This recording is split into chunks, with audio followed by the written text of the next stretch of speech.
राजू, जय श्री कृष्ण। राजू, लोग तरस खाकर तुझे रुपए पैसे दे जाते हैं और तू वो पैसे भगवान की भेंट चढ़ा देता है। ये पैसे मेरे किस काम के बाबा? मेरा धन दौलत तो शाम के दर्शन है, ना मेरे माता पिता है। मेरा शाम ही तो सब कुछ है। मुझे अपने द्वार पर सोने के लिए जगह और खाने के लिए फल फूल दे देता है। चांदी के सिक्के मेरे किस काम के? राजू, भगवान कृष्ण तेरा पालन पोषण करते हैं, तुझे खाने पीने को देते हैं, तो क्या तू उसकी कीमत चुकाता है? नहीं बाबा, मैं भगवान को खुश करने के लिए भेंट नहीं देता। ले बेटे, कल भी तेरा व्रत लिखा।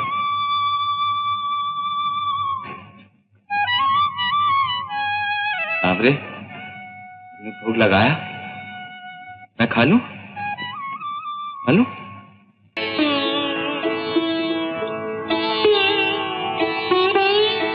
राजू, अब तू सो जा।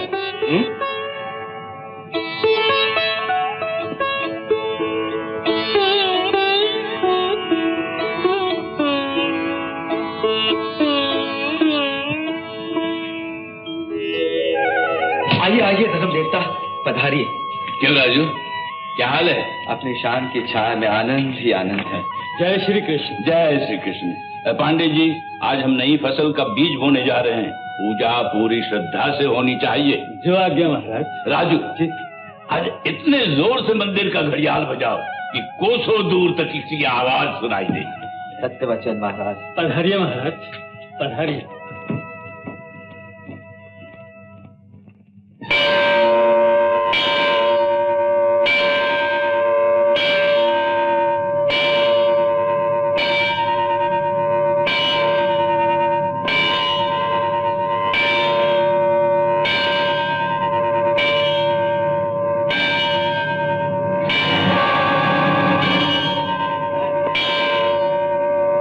पांडे जी, ठहरिए, इधर आइए। भगवान के मोर मुकुट में एक हीरा था, कहाँ गया? महाराज, रात को तो मैंने भी हीरा देखा। तो दिन निकलते ही कहाँ गायब हो गया? महाराज, भगवान के मंदिर में चोरी की मजाल किसको हो सकती है? रात कौन कौन था यहाँ? केवल राजू। अन्नदाता, ये काम राजू का ही हो सकता है। राजू? राजू, भगवान के मोर मुकुट से हीरा तुमने चुराया है? क्या मेरे सांवरे का हीरा गुम है? भोले बनने की कोशिश न करो। धर्म देवता, मेरी नजर तो हमेशा शाम की छवि पर लगी रही है। मुझे तो आज पता चला है कि शाम के मोर मुकुट में हीरा भी है। नहीं था। राजू, भूल हुई है तो मान ले, वरना मालिक तेरी चमड़ी उधेड़ देंगे। अगर मेरे मालिक, मेरे सांवरे की यही इच्छा है तो आज ऐसा ही। राजू, हमारे क्रोध को आवाज न दे। बचपन से इसी मंदिर का प्रसाद खा खा कर इतना बड़ा हुआ है तू। बोल बोल, कहाँ है वो हीरा? मैं अपने सांवरे की कसम खाकर कहता हूँ, मुझे नहीं मालूम। तो किसने चुराया है ये हीरा? मैं क्या जानूं? तू क्या जाने? देवता, इस भोले भक्त पर हाथ न उठाइए। तो क्या इसे सीने से लगा लूं? उसने भगवान का अपमान किया है। महाराज, मेरी बुद्धि इस बात को नहीं मानती। 25 साल से मैं इस मंदिर में भगवान की पूजा करता आया हूँ, मगर मुझे हमेशा यही प्रतीत हुआ है कि जैसे भगवान इस मंदिर में सिर्फ राजू के लिए निवास कर रहे हैं। पंडित जी, तो क्या उस हीरे को आकाश ले उड़ा, धरती खा गई? बोल बोल बोल, वरना देवता, मैं आपके पांव पड़ता हूँ, यह हत्या मत कीजिए। राजू इस मंदिर के संतान है, वो भगवान का एक अंग है। ये सब बकवास है। कल भोर भये तक इससे हीरा निकालिए, वरना इसे कह दीजिए कि गांव छोड़कर कहीं और चला जा। चोरों के लिए इस मंदिर में कोई जगह नहीं। राजू, राजू, न रो मेरे बच्चे, न रो, न रो।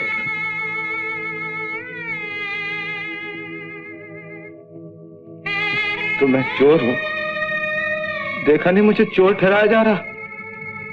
तू कैसा बंधु है मेरा, कैसा मित्र है? तेरे सामने मुझे पीटा गया और तू दूर खड़ा बांसुरी बजाता रहा। तू तो जानता है कि मैं निर्दोष हूं, फिर बता रहा दुनिया वालों को। समझा, तू भी चाहता कि मैं तेरा द्वार छोड़ के चला जाऊं, मुझे अपने मंदिर से निकालना तो खुद आके आज्ञा दे। दुनिया कौन होती है मुझे निकालने वाली? मुंह से बांसुरी को हटाना और दुनिया को बता कि मुझ पर झूठा इल्जाम लगाया गया था। चुप क्यों है? मैंने तुझे कभी पत्थर नहीं माना, हमेशा भगवान समझा है। तेरी पूजा के सिवा और मुझे आता भी क्या है? तेरा मंदिर छोड़ के कहां जाऊंगा? बोलना मत बोल।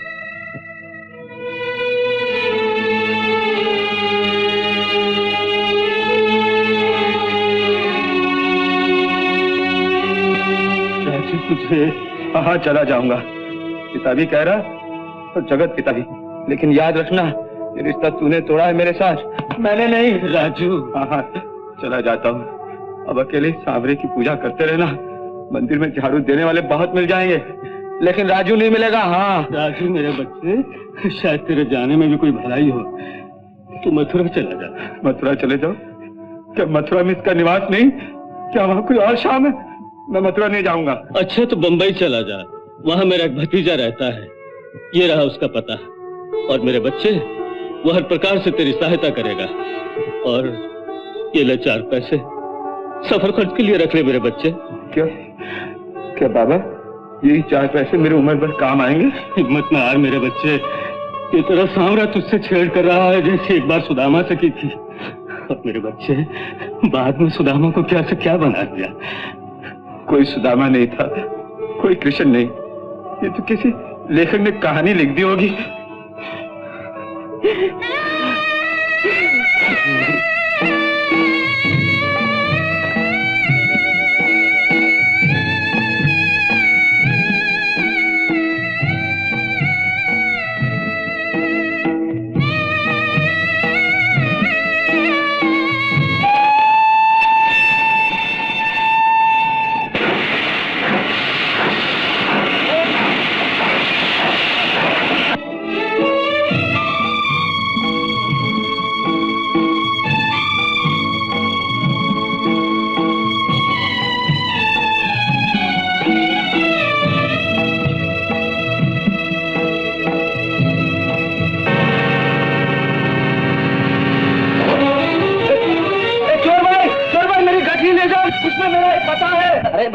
देख के चलो।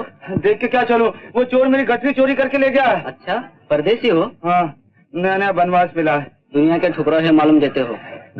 दुनिया बनाने वाले ने ठुकराया है, जिस पे भरोसा किया उसी ने धोखा दिया।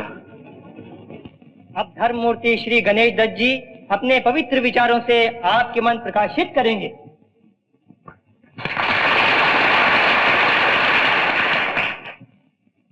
भगवान श्री कृष्ण ने गीता में कहा है, अनन्याश्चिन्तयन्तो माम ये जनः पर्युपासते तेषां नित्याभियुक्तानां योगक्षेमं वहाम्यहम्। अर्थात जो लोग निष्ठा के साथ, पवित्र लगने के साथ, एकाग्रता के साथ मेरी उपासना करते हैं, मेरा नाम भजते हैं, उन योगियों की सांसारिक जीवन में मिली हुई प्रत्येक वस्तु की रक्षा का भार स्वयं मैं उठाता हूं। अब एक साथ एक स्वर में बोलो, जय श्री कृष्ण, जय श्री कृष्ण, जय श्री कृष्ण, जय श्री कृष्ण, जय श्री कृष्ण, जय श्री कृष्ण। झूठ है, कोई कृष्ण नहीं है, कोई भगवान नहीं है। और है ये जो श्री कृष्ण भगवान की निंदा कर रहा है। माने इतना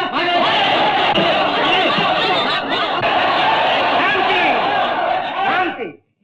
सब लोग अपनी अपनी जगह पर बैठ जाओ।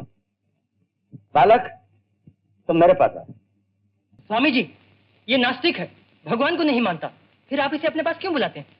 योगानंद, इस संसार में कोई नास्तिक नहीं, केवल अज्ञानी है। इस बालक जैसे अज्ञानियों के मन से अंधकार दूर करने के लिए भगवान ने हर युग में, हर देश में मनुष्य के रूप में कई जन्म लिए, कई अवतार लिए। जैसे ईसा मसीह, हजरत मोहम्मद, श्री कृष्ण, शंकराचार्य इत्यादि इत्यादि। इन अवतारों को धर्म प्रचार में सफलता प्राप्त करने के लिए अनेकों कठिनाइयों का सामना करना पड़ा, यहाँ तक कि अपने जीवन का भी बलिदान देना पड़ा। इस बालक के मन में कोई शंका है, जिसे दूर करना हमारा कर्तव्य है। बालक, मैं तुम्हें समझाता हूँ, भगवान है या नहीं। भगवान कोई नहीं है। यदि मैं तुमसे कुछ प्रश्न करूं, उसका उत्तर दोगे ना? भगवान के बारे में कुछ मत पूछेगा। मौसम के बारे में? कितने मौसम होते हैं? 4। कौन कौन से? गर्मी, सर्दी, पतझड़ और बहार। गर्मी, सर्दी, पतझड़, बहार, इनका क्या रूप है? रूप?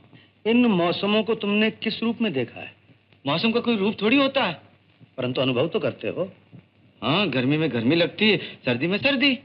इसका यह अर्थ हुआ कि रूप न दिखने पर भी किसी वस्तु के अस्तित्व का अनुभव तुम करते हो।